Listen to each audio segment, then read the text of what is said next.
Buenos días, desde la Dirección de Relaciones Internacionales les damos una cordial bienvenida a la conferencia Profesor del siglo XXI, Retos y Desafíos. Este espacio que nos invita a reflexionar sobre las transformaciones que vive actualmente la educación superior y sobre el papel fundamental que desempeñan nuestros profesores en este contexto dinámico y global. Y hoy más que nunca hablar de educación, doctor Herrera, implica hablar de innovación, digitalización, nuevas metodologías de enseñanza y el fortalecimiento en el acompañamiento a nuestros estudiantes. Es para nosotros un honor contar con en esta ocasión con la participación del director académico y ejecutivo de la Universidad de La Rioja, UNIR, el doctor Manuel Herrera. Bienvenido, doctor, muchas gracias por acompañarnos el día de hoy, aceptar esta invitación, y pues a nuestros profesores también por aceptar este espacio, y pues que sea un espacio de reflexión, de motivación también. Y bueno, le doy la palabra así al doctor Herrera para que pueda empezar la conferencia. Muchas gracias. Bueno, pues buenos días. Muchísimas gracias por estar aquí, las personas que estamos presenciales, más las que están conectadas de forma virtual. La verdad es que lo que estamos es un poco desarrollando el nuevo tipo de universidad hacia el que caminamos. Atrás quedan aquellos tiempos de universidades presenciales 100% puras, y lo que caminamos es a modelos híbridos que combinan presencialidad con virtualidad. Y esto es un ejemplo claro y concreto del tipo de actividad al que tenemos que irnos acostumbrando, a combinar presencialidad con virtualidad. Personas que están aquí en un espacio físico, pero personas que también se están conectando desde otro sitio. Pero también, no solamente para talleres, para conferencias, para seminarios, también hay que pensarlo pues, para las clases regulares de los pregrados, para las maestrías. La pandemia ha marcado un antes y un después en cómo tienen que ser los espacios formativos. Y yo, en primer lugar, mi agradecimiento a Jimena, al equipo de Relaciones Internacionales, pues, por este espacio. La verdad es que con esta universidad, UNIR tiene firmado un convenio desde hace algún tiempo. Es un convenio muy productivo. En muchas ocasiones, cuando se firman convenios con otras instituciones, pues bueno, el convenio está ahí, escondido en un cajón y en letra muerta. En este caso concreto no. Hay una magnífica relación entre la UNIR y la UCA, y eso se manifiesta pues, concretamente como buena parte de los profesores de esta universidad están recibiendo capacitaciones en temas transversales para profesores del siglo XXI, como es la inteligencia artificial, como es el liderazgo, como es la cultura de la investigación, como es el tema de la ciberseguridad. Tenemos también profesores, funcionarios y familiares que se están beneficiando de las becas Alianza. UNIR tiene un catálogo de más de 280 maestrías oficiales de un año de duración recogidas por el MEC para profesores de esta institución, para funcionarios de esta institución, y sus familiares tienen descuentos de hasta el 65%, de tal manera que maestrías europeas oficiales reconocidas por el MEC están en torno a los 11 millones de pesos. Estamos viendo cómo poner en marcha 10 o 12, depende de la maestría. Después, pues el tema de becas Alianza a muchos profesores les permite actualizar sus conocimientos. Estamos actualizando también, pues poniendo en marcha un programa de movilidad virtual que afectará a estudiantes de pregrado para que puedan, pues, hacer movilidad virtual con UNIR, de tal manera que puedan introducirse en la digitalización. También estamos viendo cómo dar una capacitación de alto nivel pues, para los que se van a embarcar en el proyecto de virtualización de esta universidad. En resumidas cuentas, así brevemente ha resumido el trabajo que desde hace algún tiempo estamos realizando nuestras dos instituciones, encaminadas fundamentalmente a cooperar. Yo siempre digo, UNIR es bueno en educación virtual, en inteligencia artificial y en digitalización. Para ustedes podemos ser una auténtica lanzadera en ese sentido. Y sin más, pues paso a exponer un poco esta conferencia con varios temas. Por favor, la primera transparencia y la transparencia. En primer lugar, aquí van a ser los ejes en los cuales yo voy a articular mi intervención. Punto número 1. Veremos qué retos tienen las universidades y los profesores en el siglo XX. Y además lo abordaremos conjuntamente porque son los mismos. Una cosa es el sistema, que son las universidades, y otra cosa son los actores del sistema, que son los profesores. Pues vamos a ver qué retos tienen. Teniendo en cuenta un hecho muy concreto. que la pandemia, el COVID-19, ha marcado un antes y un después. Sí, estamos volviendo, ya hemos vuelto posteriormente a nuestra nueva normalidad, tal, etcétera, pero todo ha cambiado en lo que es el panorama formativo. Y lo estamos sufriendo en muchísimas consecuencias. Veremos cuáles son esos retos y desafíos. Segundo, veremos el papel que desempeñan las nuevas tecnologías. Unas nuevas tecnologías que durante la pandemia pues, nos permitieron que el cadáver de las universidades, que hubo que cerrarlas, se mantuvieran vivas. Si no hubiese sido por las nuevas tecnologías, pues bueno, se hubiese parado la formación. Hubo lo que era una educación de emergencia, se creó de la plataforma Zoom y ahí pues intentó reproducir virtualmente lo que se hacía presencialmente, que insisto, es educación de emergencia, pero eso no es educación online o nuevas tecnologías aplicadas a la aula. Después veremos cuál es la importancia de las metodologías y las herramientas. Yo les explicaré cómo lo hacemos en la Universidad Nacional de La Rioja, que fuimos la primera universidad virtual a nivel mundial, cómo hacemos esta educación virtual y qué consecuencias tiene. Para terminar con un último apartado dedicado a cuál es el nuevo rol que desempeñan los profesores y los alumnos en los espacios virtuales. Yo llegaré a la conclusión, después de este recorrido, en que el profesor virtual, me comentaba antes en la oficina de Girona, no es un gusto parlante que cuenta un cuento. Y yo lo siento ahí en la plataforma Zoom que aguante como la tortura malaya. A mí, en más de una ocasión, sobre todo cuando pasé por algunos países, algunas universidades, dicen, tenemos maestrías online 100%. Y bueno, ¿qué significa el online para ustedes? Bueno, pues el alumno se conecta de 5 a 10 de la noche los viernes, plataforma Zoom, los sábados por la mañana, desde las 8 hasta las 2 de la tarde, los domingos también de las 8 a las 2 de la tarde. Bueno, ahí con la cámara Zoom se le dan las clases, después tiene esa actividad. Y bueno, si ustedes lo que quieren fomentar es la tasa de divorcio, lo van a conseguir. El fin de semana tienen que estar también pues, para el trago, para el rumbero, para el asado, por favor. Eso no es educación online. Vayamos con la primera transformación. Siguiente, reto de profesores y universidades, digitalización. Ese es el primer gran reto que tienen los profesores y las universidades del siglo XXI. Las nuevas tecnologías, ya estamos hartos de decirlo, han llegado para quedarse. Que caminamos hacia modelos híbridos en lo que son universidades que combinan presencialidad con virtualidad. Y aquí la pregunta es, ¿y el profesor? Porque cuando yo voy paseando por América Latina, a mí me preguntan en más de una ocasión, ¿qué plataforma utiliza usted? Como si el secreto de la educación online estuviera en la plataforma. Y mi respuesta es muy sencilla. Soy hombre de una sola mujer, la mía con la que me he casado y con la que quiero unirme, pero en plataforma soy polígamo. Utilizo Blackboard, utilizo Canva, utilizo Sakai, utilizo una plataforma de desarrollo propio que es un iluminado de carga anteriores que se llama SETRAIN. La digitalización, el secreto no está en las plataformas.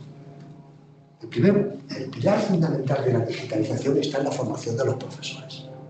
El profesor híbrido, el profesor que combina presencialidad con virtualidad, no es lo mismo que el profesor presencial puro. En primer lugar, porque ya ha cambiado esto de impartir una clase magistral de forma unidireccional hacia un público que me está escuchando. Ese modelo ha cambiado. Totalmente.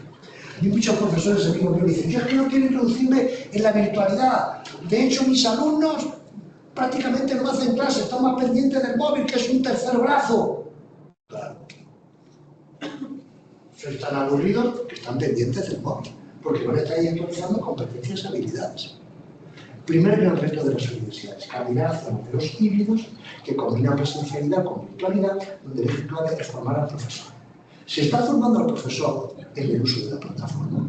¿Se está formando al profesor para que sepa elaborar contenidos digitales? ¿Se está dotando al profesor de las habilidades correspondientes para que tenga la suficiente empatía en un aula virtual y haga unas presentaciones que sepan llegar al público? ¿Se está formando al profesor para que ya no sea ese gusto parlante, sino que se convierta en un gestor de relaciones, en un animador sociocultural?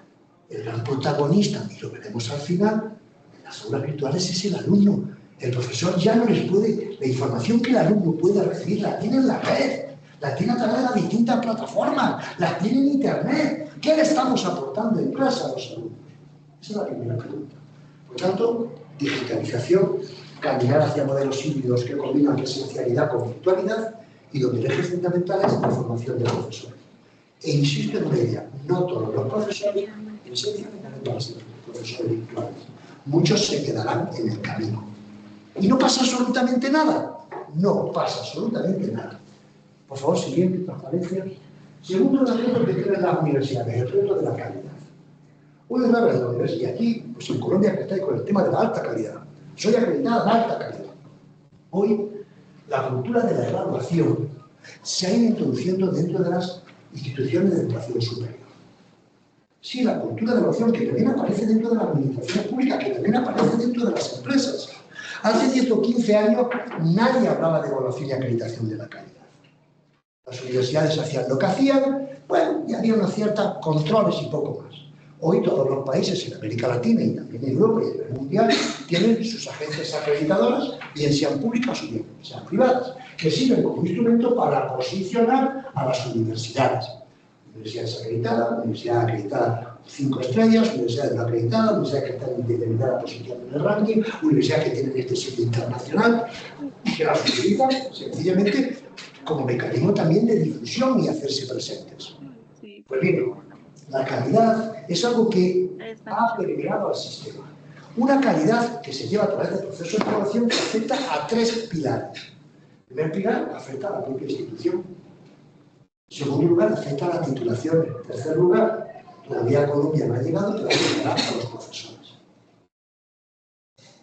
Cuando digo que tenemos la acreditación de las instituciones, es donde se evalúa si una institución reúne las condiciones apropiadas para impartir una presencia de calidad.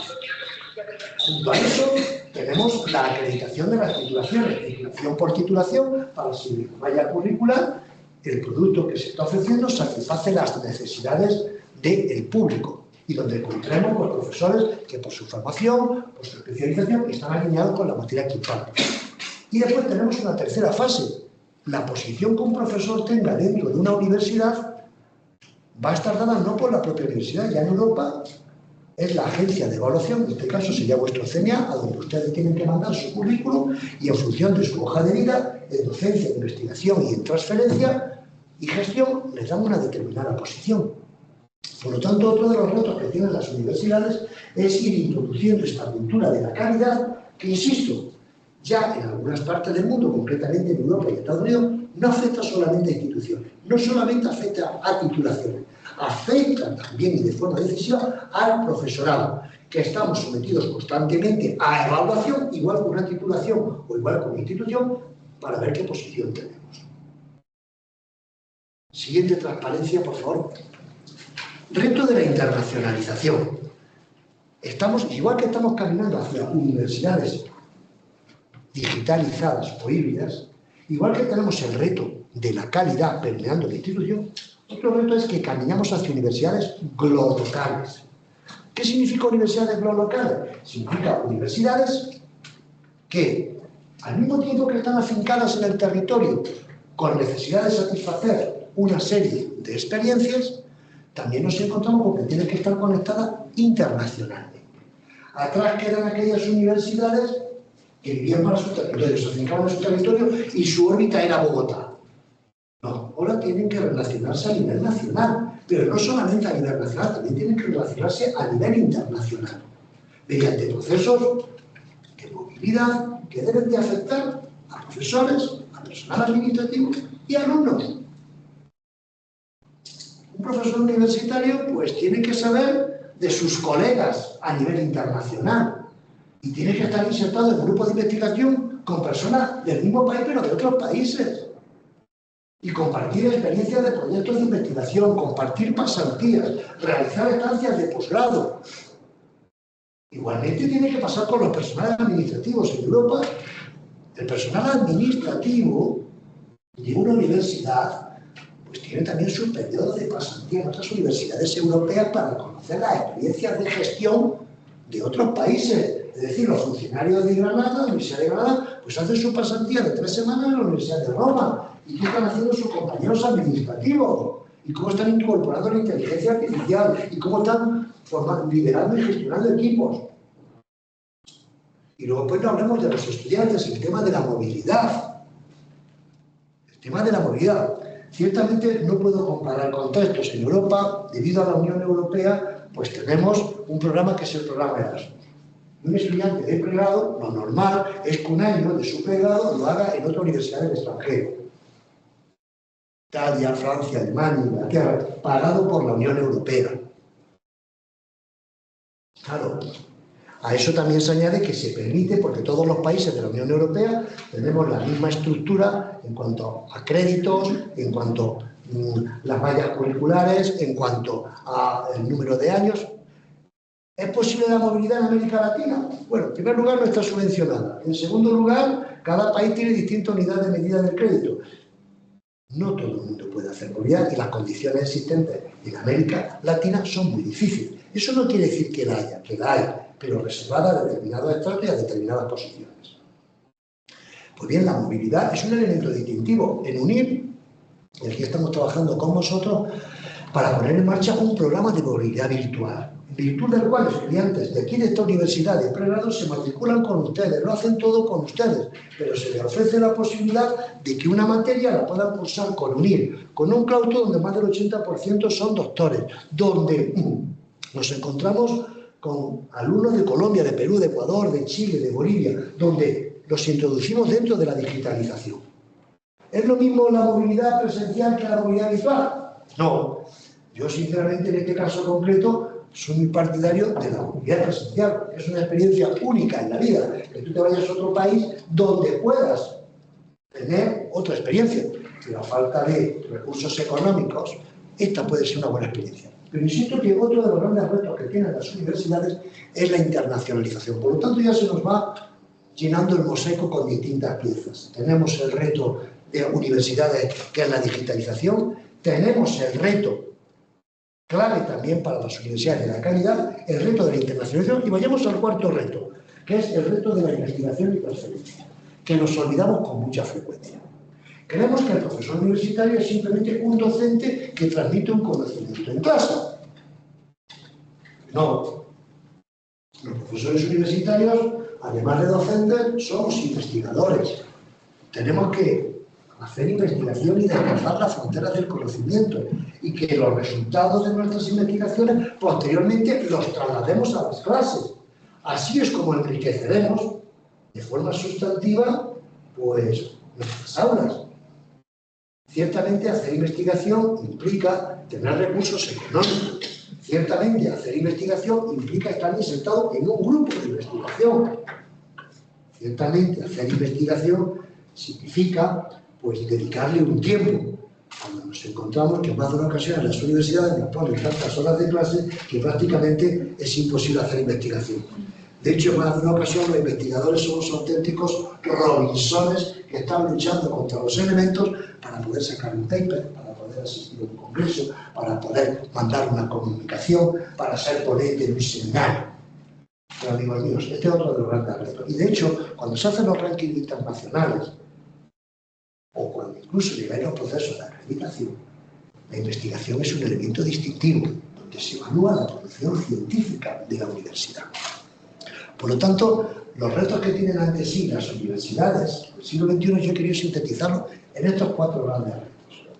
La pregunta que nos tenemos que hacer es, ¿esta universidad es una universidad que apuesta por la digitalización? ¿Es una universidad que apuesta por la internacionalización? ¿Es una universidad que apuesta por la investigación? ¿Es una universidad que tiene como horizonte la calidad? Yo creo que sí.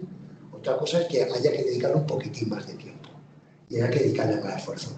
Porque también os lo digo, las universidades como casas de formación o afrontamos estos retos, los encaramos, o estoy seguro que vendrán otros actores que vendrán a ocupar el papel formativo que hasta ahora desempeñamos en las universidades. Y si no, miren ustedes la plataforma Coursera, vean Arizona State, vean el caso de Google, vean el caso de Microsoft. Y son muchas las empresas que te dicen, me da igual que haya estudiado usted en los Andes, en la UCA, en la UNIR. Yo lo que quiero es que usted esté formado con estas competencias y con estas habilidades. Y le voy a dar una formación con estas características. Punto. Y atrás queda el tiempo en que uno decía, no, es que tengo un pregrado en no sé dónde, tengo una maestría en no sé cuánto y estoy haciendo una estancia posgradual. Contemplarlo, ¿no? Aquí también deciros que en más de una ocasión las universidades somos como paquidermos, dinosaurios, que cuesta moverlas burocráticamente para adaptarse lo que verdaderamente nos está pidiendo el mercado laboral. ¿Qué es lo que tenemos que plantearnos en más de una ocasión? ¿Están adaptadas las universidades a las necesidades del mercado laboral? ¿Están? Y aquí ya podríamos entrar en el debate de la empleabilidad, de la inclusión o de la inteligencia artificial, un debate que hemos tenido estos días en la Universidad de los Llanos, con la UNIR, el SUE, ASCUM, ACIER, FONESEC y la Red Colombiana de Posgrado. Las conclusiones son evidentes. Uno, o las universidades apuestan por la inteligencia artificial o unas irán a la cola y otras desaparecerán. O las universidades tienen mallas curriculares adaptadas a las necesidades laborales o otros actores vendrán a sustituirlas. O las universidades apuestan por la inclusión y que nadie queda fuera del sistema o generaremos nuevas desigualdades sociales. Por favor. Llegamos así al segundo punto, nuevas tecnologías y educación. Siguiente transferencia. Yo aquí simplemente decir lo siguiente, en muchas ocasiones todo el mundo, nuevas tecnologías, nuevas tecnologías. Uno, para mí las nuevas tecnologías son un simple instrumento, son una simple herramienta, no son una finalidad. Y se confunde aquella persona pues, que cree que las nuevas tecnologías van a ser la solución del mundo educativo. No, son una herramienta, como en su momento pues, pudo ser pues, el computador, como en su momento pudo ser la pizarra y la tiza, como en su momento pudieron ser los libros. Son herramientas que no son la finalidad de la educación, son herramientas, porque la finalidad de la educación fundamentalmente es formar a buenos profesionales, formar a buenos ciudadanos y, en el fondo, formar a mejores personas. En segundo lugar, las herramientas tienen que favorecer el autoaprendizaje. ¿Qué es lo que ha pasado en aquella época en la cual pues, nos encontrábamos con esos profesores que transmitían todo un conocimiento hacia un alumno, que era un público receptor y poco crítico? Hoy, esta es la información con la que se bombardea a los alumnos, que prácticamente esa parte ya está cubierta. Lo que hay que fomentar y promocionar fundamentalmente es el autoaprendizaje por parte del alumno. Y cuando digo el autoaprendizaje es que él sea lo suficientemente autónomo para discernir qué necesita en su proceso formativo. Y por último, las nuevas tecnologías son un importante instrumento para la actualización de competencias y habilidades. Pensad cada uno de vosotros. Os habéis formado hace 10, 15 años. Las aulas han cambiado. El público ha cambiado. Tenéis que compatibilizar vida laboral y vida familiar. ¿Cómo lo vais a hacer? ¿Viniendo presencialmente a una maestría de 5 a 10 de la noche? ¿O tendrá que ser a través de nuevos espacios formativos que os permitan conciliar? Yo en ese aspecto siempre, yo de las cosas, me enorgullezco de algunas cosas en mi vida, pero una de las que me siento más orgulloso es de que fui el que montó la primera maestría de UNIR allá por el año 2008. Soy sociólogo y monté una maestría sobre intervención social en la sociedad del conocimiento. ¿Por qué monté esa maestría? ¿Hacia qué público dirigido? ¿Público hacia el que iba dirigido? Trabajadores y trabajadores sociales. Una profesión esencialmente femenina. Dos, con una finalidad, que todo un espectro profesional que se formó hace 15 o 20 años estaba totalmente oxidado, cuando los problemas de violencia de género, de exclusión social, de migración, de pobreza, tenían unas características distintas. Por esa maestría han pasado al día de hoy más de 16.000 trabajadores sociales, especialmente mujeres. No olvidemos que en nuestras sociedades latinas es cada vez menos, gracias a Dios, la mujer es, cuando se casa y tiene un hijo, la que abandona el mundo profesional para dedicarse al mundo laboral. ¿Y después qué? Es un elemento de desigualdad de género. Pues esa maestría ha permitido la actualización de competencias y habilidades de profesionales que, insisto, estaban totalmente oxidados. Les ha ayudado a reinventarse. Por eso digo que también las nuevas tecnologías son un elemento para la actualización de competencias y habilidades. Profesores como vosotros, si os dicen, oye, que tienes que aprender una herramienta de ciberseguridad, que tienes que introducir la inteligencia artificial. Hombre, actualízate en temas de escritura científica. ¿Cómo lo vais a hacer? Pues a través de las nuevas tecnologías que permitan esa formación continua. Siguiente. Y ya aquí, por favor. Siguiente. Se queda arrancado. La importancia de la metodología y las herramientas. ¿Cómo hacemos en una universidad virtual como es esta formación virtual? Yo decía con anterioridad que yo no tengo la plataforma Zoom, allí conecto un busto parlante y cuenta un cuento y ahí el alumno aguanta lo que tiene que aguantar hasta que apaga la cámara y se dedica a otras cosas, ya como que está allí presente. Nosotros hemos desarrollado una metodología online que incluye las siguientes herramientas y piezas. En primer lugar, mi alumno va a clases presenciales virtuales en tiempo real, de no más de 45 minutos, impartidas por profesores que están capacitados para ser profesores virtuales, en unos entornos donde se favorece el autoaprendizaje. Pongo un ejemplo. Yo tengo una maestría en Historia del Arte Contemporáneo. Mi alumno, cuando entra en clase con su resto de compañeros, entra en el Museo de los Uffizi, en el Museo Botero, entra en el Louvre, entra en el Prado, entra en la National Gallery. Y es el protagonista de ese escenario donde, interactuando con sus compañeros y bajo la guía de un profesor que es un gestor de relaciones, se incentiva el crecimiento crítico, la innovación. Clases presenciales virtuales en tiempo real y no más de 45 minutos. Segundo lugar, materiales digitalizados. Pensamos que los materiales tienen que ser un PDF, un repositorio de PDF, que luego después el alumno, cuando ya está, se lo baja y subraya con un esfero. Hemos pasado de los apuntes manuales a los PDF de repositorio. Yo no tengo eso. Una de las piezas clave de la enseñanza virtual es la digitalización de contenido. Vayámonos a un ejemplo. Yo tengo una maestría en literatura hispanoamericana contemporánea. Tengo muy buenos profesores. Tengo a Leonardo Padura, cubano. Tengo a Yoconda Belli, nicaragüense. Tengo a dos colombianos, Héctor Abad Fanciolince y Juan Gabriel Vázquez. Tengo a una chilena, peruano-chilena, Isabel Allende. Tengo entre españoles a Luis García Montero, director del Instituto Cervantes. Y he tenido a Mario Vargas Llosa. ¿Qué me ha hecho a mí Mario Vargas Llosa? Mario Vargas Llosa me ha entregado, antes de morir, el profesor, 250 páginas, letras de New Roman, 12 puntos, interlineado espacio libre. No soy tan salvaje de coger esa esmeralda sin pulir y de subir a la plataforma y que después la no suba. Yo tengo un equipo de edición de contenidos de más de 900 personas. El equipo de edición de contenidos, ¿qué ha hecho? A partir de esos materiales ha creado una serie de unidades didácticas, una serie de mapas conceptuales, una serie de webgrafías y diferentes recursos, toda una serie de preguntas de autoevaluación, pequeños vídeos y pequeños canotazos con Vargas Llosa y críticos de la obra de Mario Vargas Llosa, trozos de películas y de teatros en torno a la obra de Mario Vargas Llosa, acceso a la biblioteca virtual de 40.000 volúmenes. Mis materiales son más atractivos y sugerentes que cualquier serie de Netflix, incluido Café Aroma de Mujer, favoreciendo el autoaprendizaje. A eso le añado un elemento distintivo. El gran peligro que tiene la enseñanza online es el abandono por parte de los alumnos. Porque el alumno está solo. Aquí, todos pertenecemos, somos analógicos digitales. Somos analógicos. Nos hemos enamorado en la universidad presencial. Hemos tomado los primeros tragos en la universidad presencial. Hemos hecho los mejores amigos en la universidad presencial. Pero ¿qué ocurre cuando tú lo que tienes y tu campus es el computador? Está más solo que la una.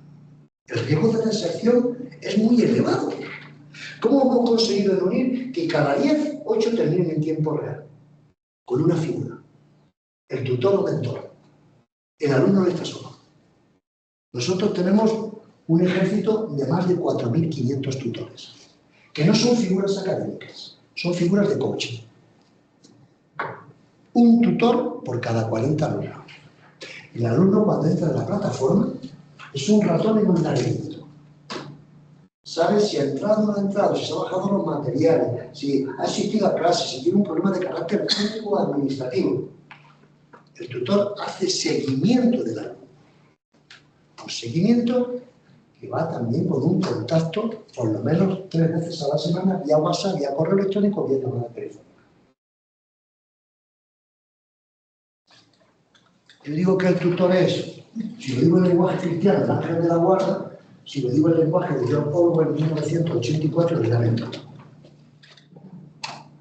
De tal manera que aquellos que se encuentran en riesgo de deserción, nosotros activamos todo un conjunto de acciones de refuerzo para recuperarnos. Incluso cuando hacemos las evaluaciones, la figura más valorada es el tutor. Y por último tenemos la evaluación, que la llevamos a cabo a través de la plataforma. 40% por actividades, participación en foro, comentarios de texto. Ya depende la materia. Y por último, exámenes, que también son virtuales. La legislación española lo permite y tenemos con todos los controles de calidad, doble cámara, huella digital, bloqueo del ordenador para evitar materiales subversivos. Así es como hacemos nosotros la metodología online. Claro, si os lo planteáis, el perfil de mis alumnos, la mayor parte, no son alumnos de 18 y 24 años. No son centenios ni millennials, sino que son fundamentalmente como los que estamos aquí. Personas que nos formamos hace 10 o 15 años y que necesitamos, pues bueno, actualizar nuestros conocimientos porque un poco chirriamos. Por favor, siguiente. Nuevos roles para nuevos profesores en esta enseñanza virtual. El profesor virtual, lo decía con anterioridad, es totalmente diferente al profesor presencial. Las clases magistrales quedan muy reducidas. ¿El profesor virtual qué es? Es un gestor de relaciones. Es un animador sociocultural. Es un incentivador del pensamiento crítico. No es un expositor de conocimientos, aunque los tenga. El alumno ya tiene otra fuente donde se le suministra el conocimiento. Pero el profesor virtual ocupa un rol diferente. Es el director de orquesta, pero quien toca cada instrumento es el alumno. Un alumno, el alumno virtual, que a través de esos materiales que tiene para el autoaprendizaje, cuando llega al aula virtual, lo que hace es interactuar con sus alumnos, dirigidos con sus compañeros, dirigidos por el profesor, para la adquisición de conocimientos. Ha cambiado radicalmente. El protagonista, el alumno. El director de orquesta, el profesor. El aula virtual, el escenario. De tal manera que estamos mutando, por decirlo de alguna forma, en la formación. Insisto con anterioridad, a mí cuando muchos profesores, sobre todo de mi generación, estos que estamos entre los 55 y los 65 años, nos planteamos, ¿qué hago? Ahora me tengo. Pues tienes, o te adaptas o mueres. Pero ha llegado un nuevo momento. No estamos en una época de cambios, estamos en un cambio de época. Y esto está afectando a la educación. Los cambios no son de la noche a la mañana, son poquito a poco. Casi no nos damos cuenta, es como la lluvia fina. No es una lluvia torrencial, eso son las revoluciones. Con esto, ¿qué quiero decir? Que o nos adaptamos a todos estos cambios, o estas universidades que nacieron en el siglo XII en Italia, en Bolonia, que después se expandieron por América Latina. Siempre se habla de la decana San Marcos del Perú. Pues, o vendrán otras instituciones formativas a ocupar el espacio que nosotros estamos. Ahora, por ejemplo, se ha puesto muy de moda todo el fenómeno ¡las microcredenciales! Bueno, parece muy bien para que no se dé competencia y habilidades. Yo todavía soy partidario de la necesidad de tener una formación estructurada a través de un pregrado y una maestría. El resto son elementos de carácter complementario. Pero ¿por dónde va el mercado laboral? ¿Las universidades se están adaptando a esas necesidades rápidamente? ¿O somos entes burocráticos que no lo conseguimos? Amigos míos, el profesor del siglo XXI es una figura que tiene que reinventarse con un papel protagonista por parte de las nuevas tecnologías y, sobre todo, con unos nuevos espacios formativos en los que ya no es ese gusto parlante, sino un gestor de conocimiento. De verdad que les agradezco el espacio que me han dado, el tiempo que me han ofrecido, es lo más importante que tienen ustedes. Y para terminar, muchísimas gracias y también digo lo siguiente. Yo ya que tengo 60 años, pues he de decir que a esta altura de la vida, creer, y soy católico practicante, el credo y mi mujer. Lo que he dicho es totalmente binario. Es decir, que seguramente muchas de las cosas ustedes no estarán de acuerdo, tendrán otra opinión, y estoy abierto a todas sus críticas. Muchísimas gracias. Muchas gracias.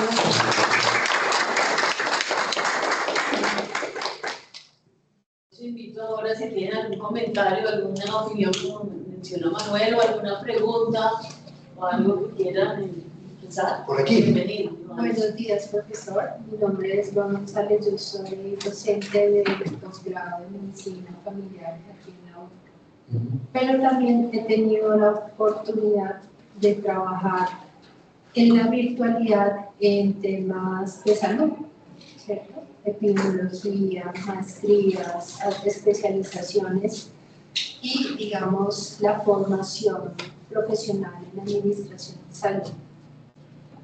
Digamos que es desafiante nuestro contexto porque he notado que allá va mi pregunta, cómo asegurar la calidad desde la virtualidad en estos temas tan sensibles que es la salud y la formación de profesionales en salud, ¿cierto? O sea, a mí me preocupa mucho cuando al otro lado tengo 60 alumnos en una maestría, dadas las facilidades de la virtualidad, de los horarios, de combinar entre el trabajo, la familia y progresar en la educación, la formación en una maestría, por ejemplo.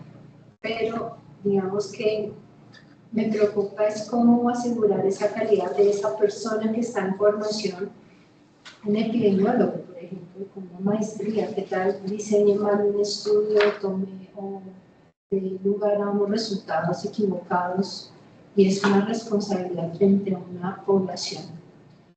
Entonces, a mí me preocupa, digamos, que en ese boom de la facilidad para acceder, y creo que es una gran oportunidad que muchas universidades en nuestro país o fundaciones universitarias tengan presenten esa opción, pero cómo, digamos, ustedes, cómo garantizan el control de calidad en cuanto a lo que uno espera de ese egresado o de esa persona que se formó.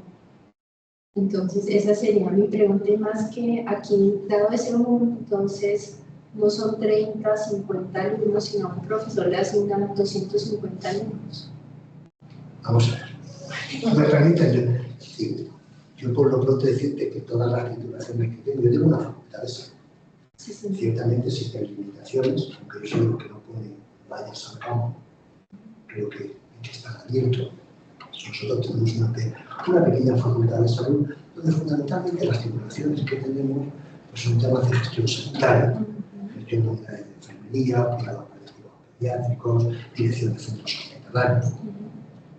Eso no quita que también en España, en una parte de las facultades de medicina, es casi el 30% de tiempo de virtualidad en materias que se puede hacer.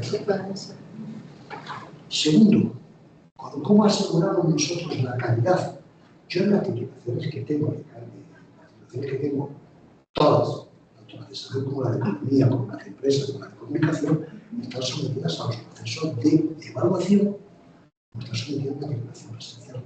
Y lo que tengo que verificar es que el alumno ha adquirido una serie de competencias y habilidades. Tú me planteas el tema de salud, yo te puedo plantear. Tú eras con Bianca, ¿verdad? Sí, no. La mayoría de las veces hay que cruzar los dedos para que sean puntuales. Vamos con Natán. Yo el domingo volaré con ella para volver a España. Bueno, en manos de unos pilotos respondemos nuestras ciertas vidas para que sea un promoción. Y somos conscientes que en la mayor parte de las ocasiones sus horas de vuelo han sido a partir de simulaciones. Es decir, que a día de hoy, por ejemplo, nosotros estamos trabajando mucho con laboratorios virtuales, con simulaciones, que ustedes se están incorporando mucho en el campo sanitario, que permiten una adquisición de competencias y habilidades en el tratamiento con el paciente. ¿Eso va a hacer desaparecer la relación médico-paciente? No, al contrario. El elemento humano tiene que permanecer, pero creo que estamos caminando, y en ese aspecto yo estoy totalmente abierto, a que las nuevas tecnologías suplan mucho de la presencialidad y que permitan. Yo he pasado por las 3 divisiones de la educación. Fui durante muchos años profesor en la Universidad Residencial. Universidad de Granada, Universidad de Johns Hopkins University, en Harvard, en NYU, en la Universidad Nacional de Educación a Distancia, y en California, San Diego y en Bolonia. Después fui durante un tiempo profesor en la Universidad a Distancia, que no es lo mismo que la educación virtual. Soy uno de los fundadores de la UNIR. He pasado por la teoría. Apuesto mucho por la educación virtual porque es un instrumento para corregir desigualdades sociales. Porque te lleva a la formación a personas, espacios, escenarios que de otra manera quedarían totalmente ocultos. Ahora bien, sé que tiene sus limitaciones, pero que el tiempo la irá corrigiendo. Y al día de hoy, por ejemplo, te comento, yo en el campo de la salud, el tema de laboratorio virtual, el tema de simulaciones, etcétera, ha avanzado bastante. ¿Suplirá eso la relación humana médico-paciente cuando se enferma? No. Pero creo que estamos avanzando mucho en ese terreno y no hay que cerrarse. ¿De acuerdo? ¿Cómo aseguramos la calidad? Certificando que el alumno ha adquirido las competencias y habilidades de la materia a la que se sometido. Con los mismos procesos de evaluación que la educación presencial. ¿Y otra pregunta? Buenos días. Mi nombre es Ángela Giraldo, del área de Ciencias Administrativas y Comerciales. Y digamos, con esta perspectiva del siglo XXI, ¿cómo se puede consolidar, digamos, el conocimiento de los estudiantes con estas nuevas tecnologías como la IA, donde los procesos de evaluación, digamos, que ya se pueden gestionar un poco en la medida en que uno ya no los puede evaluar igual, porque el mundo opera distinto? Entonces, de pronto, una de mis preocupaciones es cómo contribuyo para poder desarrollar sus habilidades analíticas, pero también es cierto que yo no los puedo preparar para el mundo que ya pasó, sino que ellos deben ya incorporar, digamos, la inteligencia artificial en todo su proceso, pero hasta qué punto es un nivel como muy superficial, muy líquido, poca profundidad. Entonces no se puede ligar una cosa a la otra, que es algo que creo que todos estamos construyendo, porque está pasando ya. Pero bueno, sí, si no pasa nada, estamos teniendo miedo. Y ustedes tienen un tercer brazo, tienen un tercer brazo que se mueve. Hace 20 años no lo tenían. Ustedes están en clase y están conversando con un alumno, están mandando un recado a su señora, están viendo lo que está ocurriendo en internet, lo que te estoy diciendo. No había una posibilidad de pintar. Tú, como por ejemplo, no sé si acordáis, en la época del Renacimiento, en la época del siglo XVI y XVII, pues un carpintero hacía todo el mueble entero. Después vino el proceso de estandarización taylorista y se especializó uno en hacer tableros, otro se especializó en hacer las patas, otro se especializó. Perdimos lo artesanal, pero ganamos el aumento de producción y todo el mundo pudo tener mesas, no solamente aquellos que podían pagar a un artesano. Con la máquina de vapor, que también se le ponía todo tipo de pegas. Como sociólogo le digo, si ustedes ven los tratados de sociología del siglo XIX con respecto a la máquina de vapor por parte de Marx, Durkheim, Comte, Simmel, va a destruir empleos, va a transformar la vida comunitaria, van a desaparecer las relaciones interpersonales. ¿De verdad? Hay un autor, concretamente Ferdinand Tönnies, que con el concepto que es el chat, que decía, se va a pasar de la comunidad a la asociación, las personas no van a tener relaciones, los centros urbanos van a ser... Pues no. Que tuvo su aspecto positivo en la máquina de vapor, permitió que nos desplazáramos, que no solamente los viajes fueran cosas de ricos, que se popularizara por las prendas comerciales de vestir, y no solamente tuvieran acceso a las élites. Para mí, yo soy un gran defensor de la inteligencia artificial. Cuando digo que soy un gran defensor de la inteligencia artificial, porque me parece un maravilloso instrumento que me va a ahorrar muchos procesos. Yo cuando hice mi PhD, pues me tuve que leer 12 volúmenes de las Cortes de Cádiz, pues para saber, oye, si a mí la inteligencia artificial me hace una síntesis de los temas que yo necesitaba, el que después lo me interpretaba soy yo. Pero me estoy ahorrando. Yo en ese aspecto siempre hago la misma pregunta, ¿dónde nació la filosofía? En Grecia. ¿Por qué? Porque había tiempo libre. Cuando empezó el tiempo libre. ¿Qué nos va a permitir la inteligencia artificial? Mucho tiempo libre. Y que nos va a permitir otros desarrollos humanos, católicos e insospechados. Una inteligencia artificial, siempre teniendo muy presente la dimensión ética, nos va a permitir una personalización de los aprendizajes. Nos va a permitir un seguimiento más concreto del alumno. Es que no nos va a Era buena la época en la cual la educación se centraba fundamentalmente en la memorización. Bueno, pues una época en que la defendíamos, ¿eh? Y que el alumno brillante era el que memorizaba todos los problemas de matemáticas. Pues yo creo que la inteligencia artificial, que no deja de ser una combinación de algoritmos, tal, pam, pam, pam, le puede dar muchos procesos. A mí siempre me gusta mucho citar a un sociólogo maravilloso del siglo XX, Hernán Berería, y sobre el proceso de civilización, donde dice: el reto que tiene el siglo XXI es la fragmentación entre lo humano y lo técnico. Y el desafío, cómo reconducir lo técnico a lo humano. La inteligencia artificial nos ahorra muchos procesos. La inteligencia artificial nos permite un mayor proceso de individualización de la autonomía, que siempre viene utilizada. Una serie de capacidades para quedar anquilosadas y no permitir, creo, desarrollando otra serie de capacidades. Es lo que te puedo decir. Entonces, aplicado al campo concreto de enseñanza, creo que ahora mismo el gran papel que tiene un profesor, donde un alumno que está bombardeado por información y con un ahorro, que es lo que tiene uno con la inteligencia artificial de muchos procesos, es cómo crear espacios donde favorecer la innovación, el aprendizaje y el pensamiento crítico. Esa es el desafío que tenemos. Y por ahí tenemos que caminar. Creo que aquellos que estigmatizan a la inteligencia artificial como si fuera algo diabólico que nos va a hacer perder, bueno, pues lo mismo pasó con la máquina de vapor. Y fíjate, tuvo una serie de consecuencias muy favorables. ¿Alguna pregunta más? Sí. Profesor, bueno, gracias por compartir lo que ha hecho.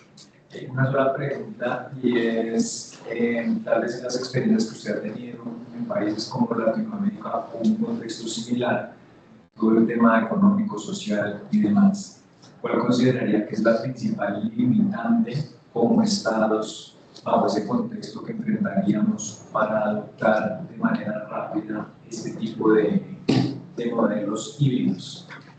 O sea, ¿cuáles son como estados, Latinoamérica, etcétera? Vamos a ver. Yo ahora mismo, podría haberle dicho aquí, el gran reto que tiene Colombia ahora mismo en la educación superior es el reto de la inclusión, que nadie quede fuera del sistema.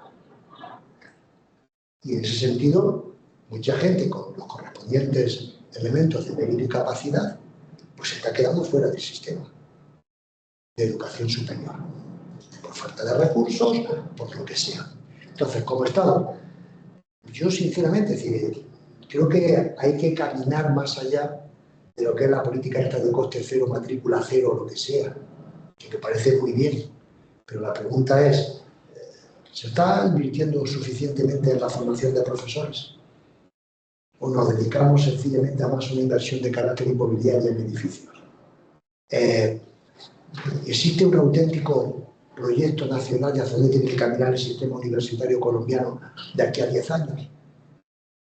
Este sistema mixto que ha dado muchos beneficios y a mí me parece de los más positivos de América Latina. Vosotros veis el sistema peruano y hay que mirar para otro lado.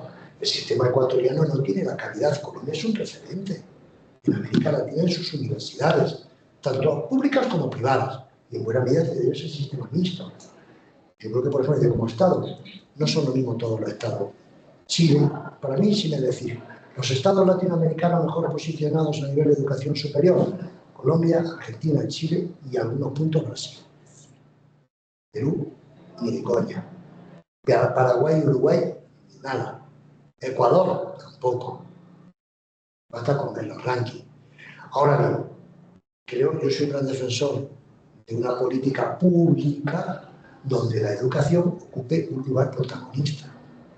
¿Y qué ocurre? Sinceramente, si me lo permiten ustedes, en la agenda colombiana, bien sea de un lado o de otro, porque al final estoy con un bipartidismo radical o de otro, la educación no forma parte de la agenda, por decirlo de alguna forma, política, sino como instrumento de arma política, como se utiliza. No sé si me he explicado. Eso es lo que creo. Bueno, pues muchísimas gracias. Doctor Herrera, tenemos más preguntas. Más preguntas. Bueno. Aquí en el chat nos pregunta el profesor Johnny Edison Vargas, dice: muchas gracias, profesor, por su charla. Tengo la siguiente pregunta. Desde su experiencia y conocimiento, ¿cómo describiría el rol docente en espacios de formación virtual? Lo indico porque creo que es un aspecto que muchos de nosotros no tenemos muy claro. Uno intuiría que se relaciona con temas de análisis crítico y de habilidades prácticas en principio. Esa es una. Yo diría sencillamente que el principal rol del profesor en un espacio virtual es un gestor de relaciones. Un gestor de relaciones donde los protagonistas de esas relaciones son los alumnos. Él se dedica a gestionar para incentivar el debate, la reflexión, la crítica entre los propios alumnos y el conducirlo. Él no es una especie de sacerdote en la misa del domingo que da un sermón. No. Sino que al contrario, se convierte en un gestor para que intervenga el otro a través de los materiales trabajados y vayan construyendo a partir de ahí ese pensamiento que tenga los rasgos de innovación y crítica. Bueno, tenemos dos más. ¿Qué habilidades pedagógicas deberían tener los docentes en la formación virtual? Esto lo comento porque varios docentes somos profesionales especializados en diferentes áreas, pero no en pedagogía. Pues mira, primera cualidad que tendría que tener es una gran capacidad empática. En segundo lugar, habría que entrenarlos para que tuvieran buenas habilidades comunicativas. En tercer lugar, ejercer un buen liderazgo blando dentro del grupo con una serie de competencias, pero yo me centraría en esas tres: empatía, comunicación y liderazgo. Y la profesora Jenny Cristina Ortiz nos dice: muchas gracias por esta valiosa conferencia y por compartir reflexiones tan pertinentes sobre los retos actuales de la educación y la transformación del rol docente. Desde la perspectiva de la investigación y la generación de conocimiento en las instituciones de educación superior, ¿cuáles considera que son las competencias y habilidades más importantes que debe fortalecer el profesor del siglo XXI para integrar la investigación, la innovación, la inteligencia artificial y las nuevas dinámicas de aprendizaje, logrando así un mayor impacto académico, científico y humano en sus estudiantes? Esta señorita quiere que yo le haga una tesis doctoral sobre cómo... Vamos a ver. Me van a permitir que responda a esa pregunta desde la sabiduría popular y el sentido común. Punto de partida. Los que nos dedicamos al trabajo docente no nos hemos venido aquí para ganar plata. Si hubiésemos querido ganar plata, nos hubiésemos dedicado a la política, a la empresa o al lobby, ahora que está tan de moda. Quien viene al mundo docente viene por vocación. Y es porque, bueno, quiere ser parte de un proceso en el cual tú estás modelando personas, fundamentalmente. Claro,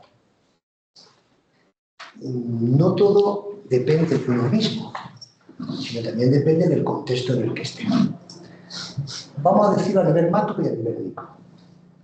Yo tengo, por ejemplo, Alemania. Alemania gasta el 8,5% de su Producto Interior Bruto en investigación, lo cual después capilariza para que se financie mucho la investigación, tanto en universidades públicas como privadas, con proyectos de carácter competitivo, etc. La pregunta es, ¿aquí en Colombia existe ese 8,5% del Producto Interior Bruto dedicado a investigación? Pues el que quiere dedicarse a la investigación prácticamente es un aventurero, que va con machete a ver qué consigue. He conseguido algo de conciencia.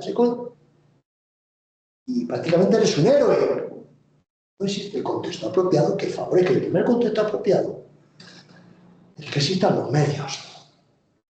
En una política pública o bien desde las propias universidades. Segundo lugar, pues yo digo decir que para ser buen investigador, claro, lo que tú no puedes hacer es: tienes que ser buen investigador y te lo voy a poner que si en los rankings tienes que publicar 10 papers JCR1, tienes que... Usted tengo los medios. Usted me está pidiendo que cace un elefante y lo único que me ha dado es una pistola de agua. Entonces, también es cierto que vivimos en una época en la cual la investigación y la transferencia tiene que ser interdisciplinar, tiene que ser intercultural, tiene que ser intergeneracional. ¿Eso qué significa? Que ya no somos Robinson Crusoe aislados en una isla, sino cualquier profesor universitario que decida hacer investigación no solamente tiene que contar con los medios, tiene que contar con el contexto. El contexto que significa que tiene que estar insertado en un grupo de investigación, donde se combinan investigadores senior e investigadores junior, intergeneracional. Internacional, profesores de una universidad, pero también de otros del país y de otros países. Interdisciplinar, pues mirad, hoy ya grupo de investigación del área de Derecho, grupo de investigación del área de Economía, no. Hay que combinarlos porque la investigación combina las distintas disciplinas. Entonces, ¿qué ingredientes? Yo creo que por un lado están que tengas los medios y dos, que tengas el contexto para poder llevar a cabo tu investigación. Y que luego después hay un tercer elemento, que es clave, que encuentres la recompensa por el esfuerzo realizado. Es decir, la recompensa que no va a ser que nos paguen más, que a lo mejor tiene que haber una remuneración económica por productividad científica, sino también que eso se valore a nivel de estatus. Cuando digo que se valora a nivel de estatus es a la hora de desempeñar un cargo académico, a la hora de participar en distintos tribunales, a la hora de estar en distintas comisiones. Por tanto, yo ofrezco esa perspectiva, es decir, por una parte los medios, por otra parte el contexto y por otra parte la recompensa.